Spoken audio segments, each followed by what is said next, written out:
Ahora en este siguiente capítulo vamos a hablar de la geopolítica de Venezuela, cómo llegamos a este momento y qué se depara para el futuro. Para empezar, esta acción de Estados Unidos comprueba una reconfiguración del sistema geopolítico mundial. ¿Qué pasa? Durante mucho tiempo la gente habló de un Estados Unidos en decadencia y esto había mucha evidencia. Había las crisis económicas, la división política, la falta de unidad, las derrotas militares en el Medio Oriente, la desastrosa retirada de Afganistán bajo el presidente Biden y obviamente tener un presidente que tiene demencia senil hace pensar a la gente que tu país ya no es el líder número uno del mundo. Muchos rusofílicos y sinofílicos dijeron, no, ahora es un mundo multipolar. Rusia, China, incluso pusieron a India, Sudáfrica, Brasil como nuevos ejes de la política, nuevos actores que vamos a tener que negociar múltiples polos, vamos a tener que hablar con distintas potencias que tienen distintas esferas de influencia. Y bueno, dijeron, no, el mundo ahora se va a reconfigurar con distintos líderes en distintas regiones. Bueno, eso todavía puede llegar a pasar, pero no en la escala en la que se esperaban. Este tipo de operaciones tácticas especiales prácticamente despiertan un aletargado ejército y fuerzas del orden estadounidenses que estaban oxidadas o que se habían visto en vergüenza desde operaciones fallidas previas. Con esto, Venezuela se centra como eje del resurgimiento de lo que se llama la doctrina Monroe. ¿Qué era la doctrina Monroe? Bueno, desde hace mucho tiempo, desde siglos anteriores, Estados Unidos se ha visto a sí mismo como el guardián de América, o básicamente, literalmente, América para los americanos. Es decir, Estados Unidos sería el régimen número uno del continente, al mismo tiempo que garantizaría a sus aliados prosperidad económica, derechos democráticos y los representaría ante potencias extranjeras en intercambio de recursos por protección militar.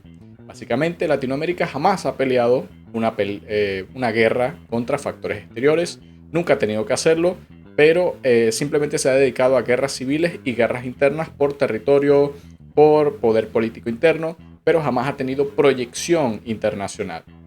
En este caso, Estados Unidos vendría a ser así como el hermano mayor para el resto de países que no tienen proyección exterior y básicamente negocia con ellos. Yo te doy protección, proyección a través de mis intereses en la región y tú me das recursos, colaboramos, tal como había sido durante mucho tiempo. Incluso Estados Unidos es tolerante a que se lo pongan diplomáticamente o que haya gobiernos de izquierda, socialistas y lo que sea, siempre y cuando los intereses americanos no sean puestos en riesgo. Este es un punto clave, porque mucha gente dice, no, pero Estados Unidos no controla directamente, pero es que no tiene que hacerlo. Ningún país latinoamericano tiene un ejército que pueda oponerse al estadounidense. Y es un escenario que ni siquiera se tiene que plantear, porque a la hora de haber una guerra, el país latinoamericano en cuestión se va a rendir y va a ser derrotado en segundos, tal como pasó en Venezuela. Puede haber muchos despliegues. Y Venezuela era un país renegado, rebelde, que se había opuesto directamente a Estados Unidos. Había negociado con Rusia, con China, había establecido sistemas antiaéreos comprados, había colaborado con Irán, distintos ejes del terrorismo internacional y estaba en miras de vender ciertos recursos a otros países con tal de mantenerse en este mundo fuera de la influencia estadounidense.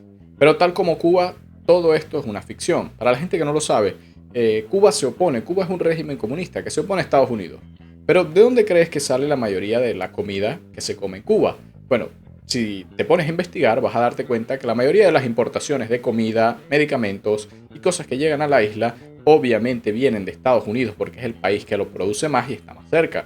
Incluso Estados Unidos no bloquea, como muchos comunistas creen, el envío de ayuda humanitaria o de alimentos o de productos esenciales para la vida de los cubanos. Que el gobierno cubano no tenga dinero para comprarlos, ya eso es otra cosa. O que se los niegue a su propia ciudadanía, eso es otro problema.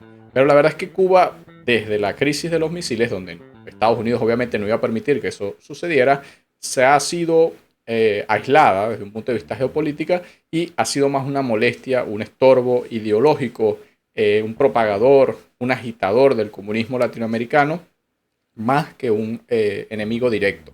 Lamentablemente, muchas de las divisiones internas de Estados Unidos dejaron crecer este cáncer de oposición a lo que se podría considerar como el orden lógico de América, que es que obviamente Estados Unidos es el país número uno en términos económicos y de potencia militar, entonces oponerse a él es ridículo. O sea, no tiene sentido para un latinoamericano. Y muchos líderes latinoamericanos con tendencias comunistas ya sabían esto, por eso no se pusieron del lado de la Unión Soviética durante la Guerra Fría y tampoco decidieron apoyar a los regímenes del fascismo durante la mitad del siglo XX, porque sabían que no tenía sentido, sabían que la doctrina Monroe estaba activa y que Estados Unidos obviamente iba a intervenir o a tomar acciones en sus territorios en caso de que ellos decidieran volverse aliados.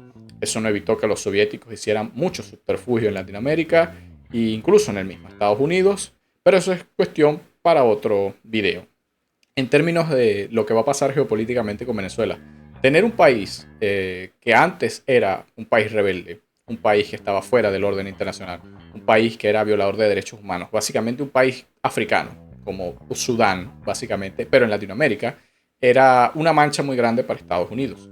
Y durante mucho tiempo la pasividad y las peleas internas dejaron que esto creciera, pero ya saben que para el próximo siglo, para este siglo, el siglo XXI, para hasta el 2100, Estados Unidos no puede perder el control de Latinoamérica, porque sabe que China está a la caza de dónde obtener recursos. Y China, entre más se desespera, más va a querer ejercer influencia. Y ya por lo menos en África tienen controles de puertos, aeropuertos y muchos otros países que básicamente vendieron el futuro de su país para poder robar dinero a día de hoy. Es decir, muchos líderes africanos han hecho negocios horribles con los chinos donde le venden derechos de aquí a 50 años a los puertos, minas, aeropuertos de su país, básicamente volviéndose estados vasallos.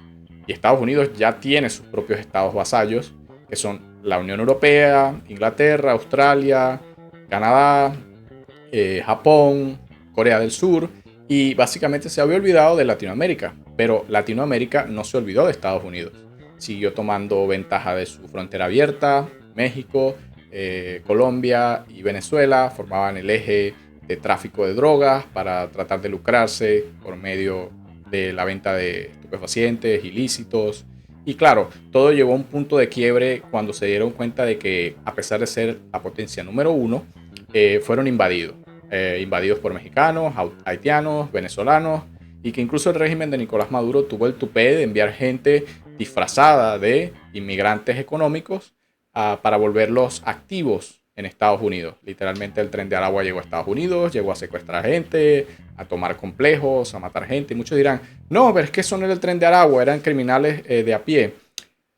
Cualquier organización terrorista no te van a dar un carnet de imbécil, no te van a dar un cafete de membresía. Mira, yo soy parte del tren de Aragua.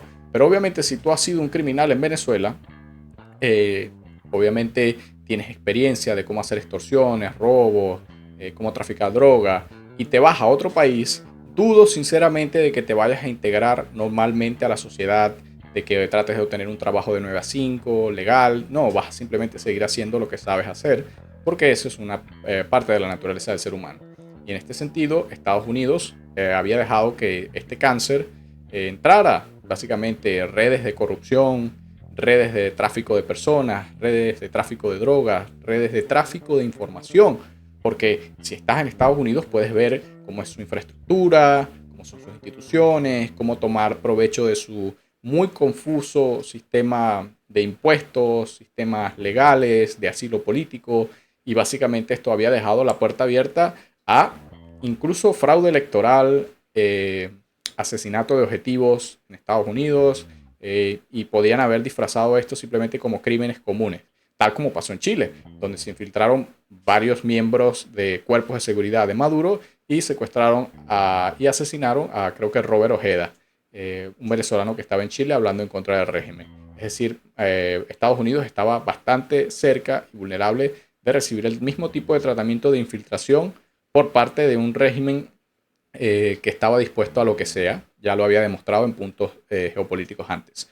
¿Qué hace Trump? Trump básicamente reactiva lo que se llama la doctrina Monroe, ahora la denomina la doctrina Donroe, por su nombre, Donald Trump, donde básicamente es América para los americanos, Estados Unidos vuelve a ser el número uno y le dice a todos los países que tienen que jugar a favor o atenerse a las consecuencias, cosa que siempre ha sido así. En otro video voy a hablar de la fantasía de la política internacional, del mundo multipolar y de todas las estupideces que la gente se creyó. Básicamente estamos volviendo a un mundo donde la realidad es imperante, donde no podemos andar con fantasías, estupideces, cortes, ACNUR, la ONU, la OEA, Almagro, todo este tipo de cosas. Así que la geopolítica va a tomar un turno mucho más parecido al criterio de Samuel Huntington de las civilizaciones, es decir, la civilización occidental va a ser liderada por Estados Unidos, la civilización asiática, China, va a ser el líder del continente en ese momento, a pesar de que se va a tener que oponer a la civilización hindú. Y los rusos están en una encrucijada bastante más compleja, ya que a pesar de que tienen bastante influencia en su área, es un país bastante pobre y poco efectivo, tanto que nos pudimos dar cuenta que la operación táctica militar especial de ellos lleva 3 años y la de Estados Unidos en Venezuela duró solo 3 horas. Así que se viene un siglo de geopolítica bastante complicado.